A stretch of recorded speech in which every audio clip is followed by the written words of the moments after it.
We have an update on some bad behavior that we reported to you last week. The statue of Molly Malone. The cart, or the tart with a cart. The tart with a cart, yeah.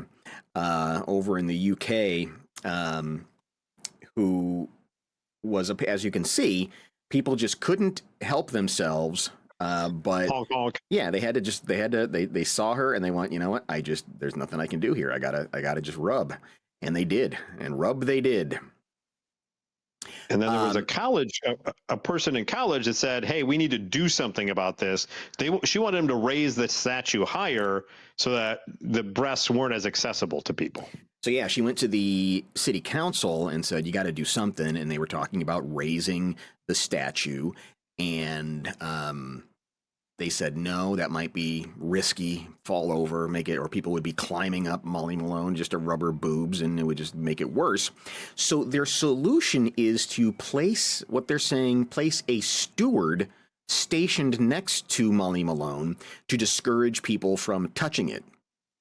So a cop has got a Molly Malone duty now? Some kind of... Nope. Move along. Some kind of Molly, I don't know if it's a cop or just a personal security guard or something. They're also going to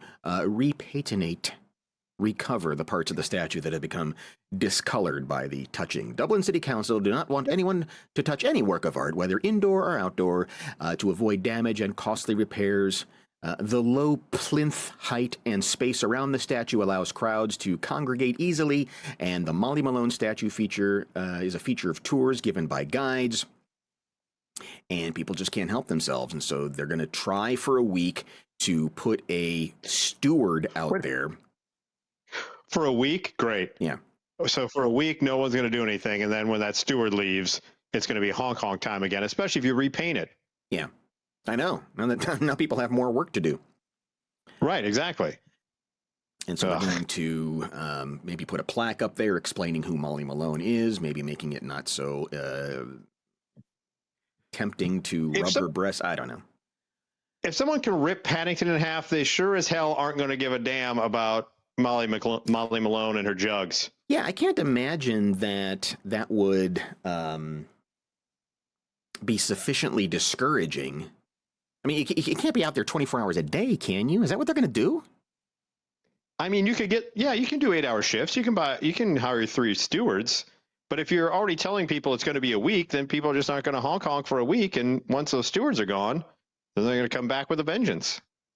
Wouldn't it be cheaper just to put plexiglass around her or something? We got another caller calling in on the monkey line. Monkey line. Monkey phone is hot tonight. We appreciate everyone who's chiming in. Let's go back to the hotline and see who we got. Yes, go right ahead, sir. And this is our Poet Laureate has returned now for a second round of poetry for us tonight.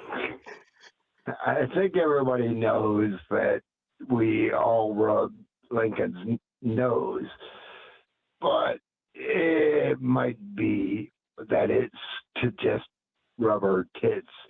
And, well, that's how it goes. All right. Okay. Thank you, Poet Laureate. Appreciate. No, he did it the right way. The late show is always more blue than the early show. Oh, okay. And make sure you tip the wait staff. 2 appearances in one show. Yeah, no. We are rolling. Give her electric boobs. No, boo. I like that. I like that. The electric boobs. That would be fantastic to see drunk idiots trying to honk and then get shot off of there. Yeah, at least we'd get a good laugh out of it.